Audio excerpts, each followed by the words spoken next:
राधे राधे दोस्तों, आज हम आपको लेके आ चुके हैं भोला वन।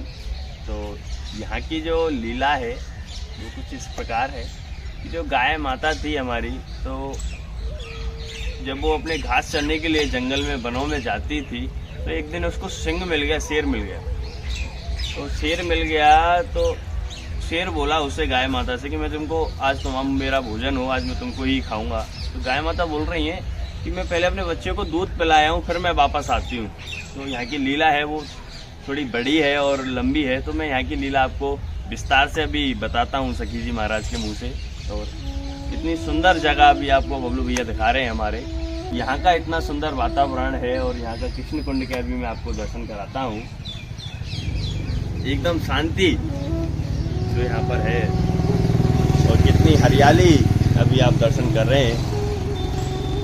तो अभी मैं आपको लेके चलता हूँ उस पार की ओर और वहाँ से गाय के भी दर्शन कराता हूँ, जिसको महाप्रभु जी बलवाचार्य जी द्वारा जो मूर्ति है गाय की, जो पत्थर पे गाय है उसको घास खिलाया था। आज ऐसी गाय के भी मैं आपको दर्शन कराता हूँ। फिर आपको लेके चलते हैं बैठक जी के भी दर्शन कराने।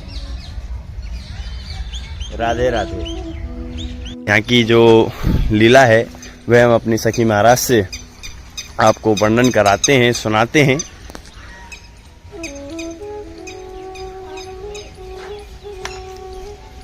राधे राधे। तो हमारे दर्शकों को कुछ इस कृष्ण कुंड के बारे में और भोला वन के बारे में बताएं, जो हमारी लीली परिक्रमा हमारे YouTube के माध्यम से दर्शन कर रहे हैं।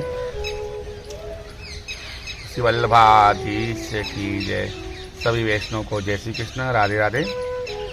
अब हम आए हैं चौथे पड़ाव में 84 कोस की यात्रा के अंदर बहुला वन कृष्ण कुंड। यहाँ की लीला बहुत ही सुंदर है। यहाँ एक गौ माता थी और उसका नाम था बहुला। अब गैया चराने गौ माता जंगल में जाती चरवे के लिए, तो यहाँ पर वहाँ जंगल के अंदर शेर मिल गया। शेर मतलब शेर मिल गया उनको, गौ माता को खावे के लिए। तो गौ माता ने बोली, एक अरदास करी गौ माता ने शेर को कि शेर भैया कि मुझे तू खाने आया है तो कोई बात नहीं, मेरा अगर अंग तुम्हारे भोजन में लिखा है तो तुमको जरूर मिलेगा। तो मेरा एक तुमको विनती है। बोले क्या विनती है?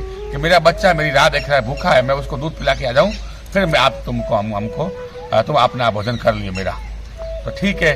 तो आने दया करी। पुराने ज़माने में पक्षु पक्षी सब ऐसे वचन वाले थे, तो ऐसे स्त्री ने वचन दिया कि कोई बात नहीं, तुम अपने बच्चे को दूध पिला के आ जाओ। तो वाकई में गैया ने जुबान थी उनकी, जो जुबान पक्की रही, अपने बच्चे को दूध पिला के और गौ माता वापस सिंह जंगल में आ गई। सिंह के आगे खड़ी हो गई, लो अब जो आपको करना है मेरा इनका वो करो। सिंह अचूमे में पड़ गया। ऐसा तो पहली बार मैंने जीव देखा है जो सच में मौत के मुंह से निकल के और जाके वापस आना, मौत के मुंह में वापस आना बहुत बड़ी बात है। तो उसने दया करी कि सत्य में ये मैया है। तो माँ शब्द होता है ना, वो बहुत ही अद्भुत होता है। तो गाय ने अपने बच्चे को दूध पिला के वापस आई, तो शेर ने उसको जीवन दान दे दिया कि आपका वचन में आप अपनी कायम रही। तो ऐसे ही सत्य की जीत होती है हमेशा। ये इसमें सीखने को मिलता है कि गौ माता अगर झूठी बोल जाती तो उसको वो खा जाता, वहाँ पहुँच के खा जाता। तो झूठी नहीं बोली इसलिए उसको जीवन दान मिल गया। तो आपको एक ही रुपये से कभी झूठ मत बोलना। झूठ बोलने से आपको एक झूठ के साथ में 1000 झूठ बोलना पड़ता है। तो ऐसे ही यहाँ पर एक गाय का, जब वो गाय लीला पहुँच गई तो यहाँ के गांव वालों ने उस गाय के पत्थर के रूप में उस गाय की पूजा करी। आज भी इस गांव में पत्थर की पूजा होती है, बहुला गाय की यहाँ पूजा होती है। तो यहाँ एक हाकम करके एक बहुत बड़ी जात का मुसलमान का, और वहाँ इसका यहाँ आतंक बहुत था। तो सब ऐसे डरते थे। वो आके सभी ब्राह्मणों को सभी यहाँ के आके रोकता था कि गाय की पूजा तुम क्यों करते हो। तो ऐसा मतलब बड़ा उनका आतंक था, उस जमाने में डरते थे। तो ऐसे ही ब्रजवासियों को मालूम पड़ी कि अग्नि स्वरूप पूर्ण पुरुषोत्तम यहाँ मथुरा में पधारे हैं। और वो मथुरा में पधार के उन्होंने ब्राह्मणों का उद्धार किया है, वही विश्राम घाट से सबको मुक्त कराया है। तो ऐसे उन्होंने जाके माँ ने विनती करी। तो यात्रा के अंतर्गत में महाप्रभु जी यहाँ पधारे और महाप्रभु जी ने पधार के यहाँ पर सबको विनती करी कि प्रभु यहाँ बहुत आतंक है। तो महाप्रभु जी यहाँ पधारे। महाप्रभु जी ने पधार कर यहाँ उसको हाकम को बुलाया कि भैया कि तुम्हारे क्यों ये तुम तंग कर रहे हो।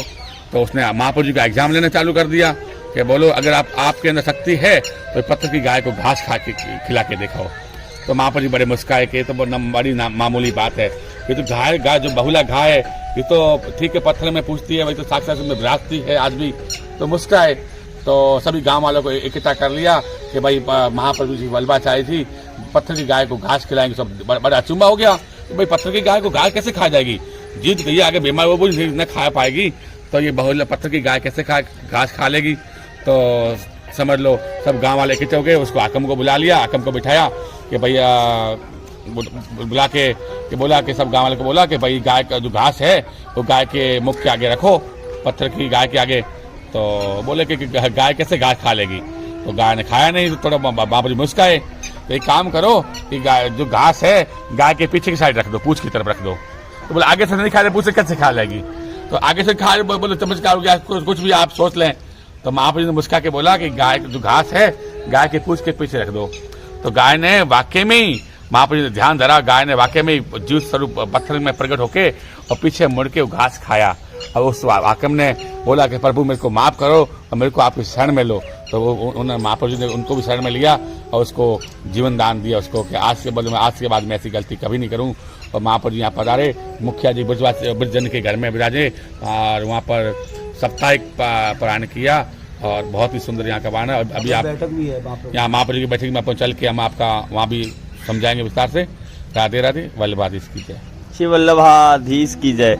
तो किस प्रकार जो पत्थर के ऊपर मूर्ति जो बनाई थी और उसको महाप्रभु जी वल्लभाचार्य जी द्वारा आगे से मुख की तरफ किसी को भी मुख पे धर देते तो वो सट से खा लेता है, तो महाप्रभु जी ने उसके पीछे रख दिया और पीछे जाके जो गाय ने खाया है। और गाय ने भी झूठ नहीं बोला कि शेर जैसे कि उसको खाने के लिए व्याकुल था, तो उसने बोला कि मैं बछड़े को दूध पिला के आती हूँ, जब तुम मेरे को खा लेना। तो गाय माता ने झूठ नहीं बोला। तो कितना सुंदर हमारे सखी महाराज ने कहा है। तो कभी भी किसी भी वजह कोई भी कारण हो झूठ ना बोलें, जिसे एक झूठ को छुपाने के लिए हजारों झूठ बोलने पड़ते हैं। तो कितना सुंदर यहाँ का भी भोलावन का वर्णन आपको समझाया है। अभी हम आपको लेके चलते हैं महाप्रभु जी की बैठक, और बैठक जी के आपको भी अभी दर्शन कराते हैं। तो एक बार जोर से बोलिए राधे राधे, राधे का नाम अनमोल, बोलो राधे राधे। तो मैं अभी आपको दर्शन करा देता हूँ जो गाय है जिसको महाप्रभु जी वल्लभाचार्य जी द्वारा घास खिलाई थी। तो आज भी वही गाय का पूजन यहाँ किया जाता है।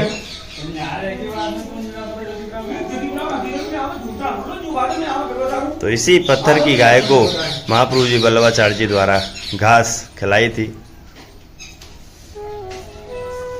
तो यहाँ पर सभी लीली परिक्रमा के लिए आए या दर्शन के लिए आए, तो अवश्य ऐसी जो ब्रज की धरोहर हैं उनके दर्शन करना ना भूलें। राधे राधे।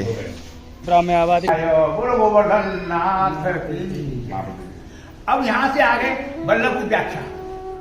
वल्लभ की व्याख्या क्या है कि हाहू नाम को गंधर्व, पिपरा नाम के मुनि, ब्रह्मा नाम की अप्सरा, ये यहाँ करके गौ बनती है, वो शेर बनते हैं। जब वो शेर बनते हैं तो पहले से सेवा उनकी चलती रहती है।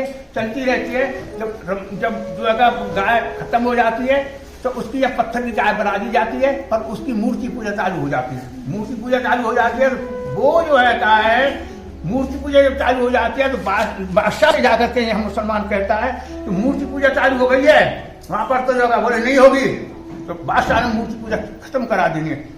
इतने में यहाँ वल्लभ पधारते हैं। तो वल्लभ से जो है सब काम वालों रिक्वेस्ट किया, निवेदन किया, प्रभु यहाँ पर तो जो है मूर्ति पूजा गौ की होने नहीं देता है बादशाह। बोले होगी कैसे नहीं, बोले नहीं होने देता, बोले होगी कैसे नहीं। आप श्री ने कही सेवा होगी। बादशाह कह रहा है सेवा होगी, गाय खावेगी तो सेवा होगी, नहीं तो नहीं होगी, और दूध देगी तो सेवा होगी, नहीं तो नहीं होगी। पत्थर की गाय घास खाएगी तो। हाँ, आप श्री ने ऐसे हाथ किया है, चांदी के थाल में हरियाली दूब आई है तो गाय के सामने नहीं, गाय के पूछ पीछे रखी है, पत्थरी गाय ने मुड़ करके यहाँ पर घास खाई है। सोने की बाल्टी स्तर के नीचे लगाई, बाल्टी से दूध भर गए। जब बाल्टी से दूध भर गए तो बादशाह चकित पड़ गए और वल्लभ के चरणों पड़ गए। वल्लभ तीन पग पीछे के बोले मैं तेरा उद्धार नहीं कर सकूं, तेरा उद्धार मेरा बेटा करेगा, तू मिले चोरी छोड़। उस बादशाह ने मिले चोरी छोड़ करते मेहा नाम को जयपुर में भयो है और श्री गोसाई जी ने को उद्धार किया। कथा बहुत लंबी है, 7.5 घंटे की कथा है। या हमारी यही की है गोवर्धन नाथ की बताया है। महाप्रभु ने कही आखम को कि तुम्हारा जन्म अगले जन्म होगा, तुम अगले जन्म में कोई घर में जन्म लेंगे। वो भी उन्होंने मलेश घर में भी जन्म लिया, फिर भी जीव कि महाप्रभु ने आज्ञा कर दी तो मेरा बेटा गोसाई जी आपको शरण में लेगा। तो आज तो यहीं पर इसको शरण में लिया और उन्होंने माफी मांगी कि मैं धन्य हो गया। पर जीव कहीं भी जन्म लो, चाहे मुसलमान में लो चाहे कहीं भी लो, अगर जीव जहाँ जहाँ होगा वहीं जाएगा। भले उसने जन्म तो वहाँ मुसलमान में लिया पर ठाकुर जी शरण में वहाँ गया। तो महाप्रभु की कृपा ब्रह्म में ढूंढा पुराण में, भेदन भेद बड़ो सुने चोगुन चायन, भेदन भेद बड़ो सुने चोगुन चायन, देखो दियो में कुंज ब्रह्म में ढूंढा पुराण में, भेदन भेद बड़ो सुन चायन, देखो दियो में कुंज कुटीतर, बैठे दियो में कुंज कुटीतर, बैठो पलोटत राधिका पायन, बैठो पलोटत राधिका पायन। बोलो गोवर्धन नाथ की जय। यहाँ पर महाप्रभु जी ने पत्थर की गाय को घास खिला दिया था। यहाँ पर पत्थर की गाय हाँ, यहाँ गाय थी, उसका नाम बगुला था। उद्धार हो गया। हाँ, उसका उद्धार बगुला हो गया। था। वो रंबा नाम के अफसर बनकर के अपने घर लोग को चली गई। ये जगह है, ये गाय। ये जगह है, नहीं जगह है अच्छा, पीछे वो गाय का मंदिर वहाँ है। चल नहीं, ये तो उनके गाय पीछे। है। मंदिर उधर है। हाँ, गाय तो करके चल, वो तो वहाँ बनाई हुई है।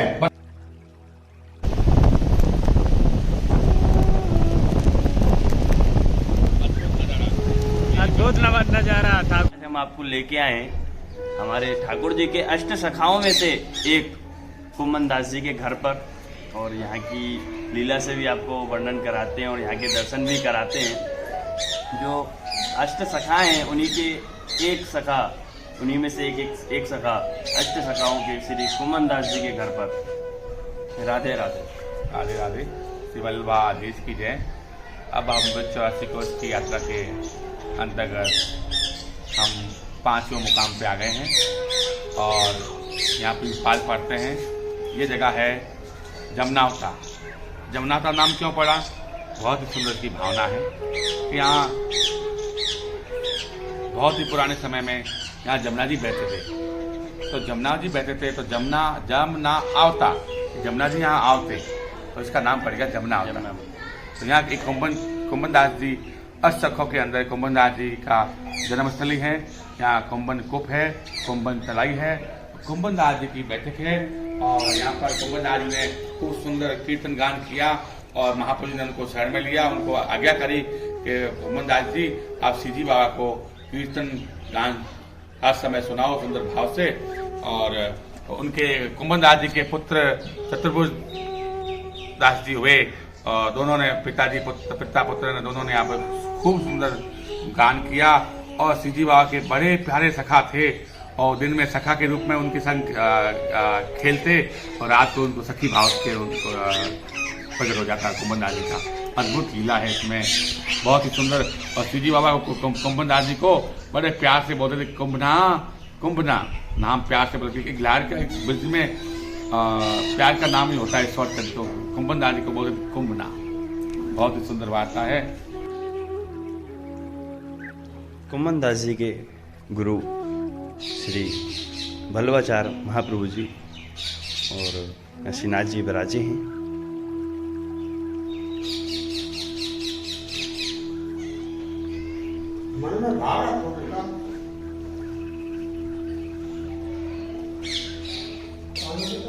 यह जो अभी आप दर्शन कर रहे हैं यह कुमन दास जी का घर है और यहीं से प्रतिदिन गिरिराज जी मुखारबिंद जाकर श्रीनाथ जी को नित्य पद गाया करते थे। तो आज ऐसी सुंदर जगह पे हम आए हैं, जमुना माता श्री कुमन दास जी का घर।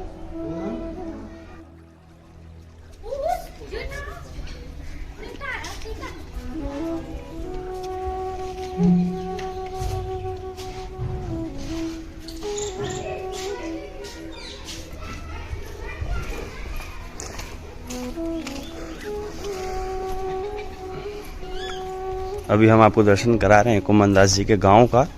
तो यहीं से प्रतिदिन गिरिराज जी जाया करते थे मुखारबिंद जतिपुरा और श्रीनाथ जी को प्रतिदिन पद गायन करके सुनाया करते थे।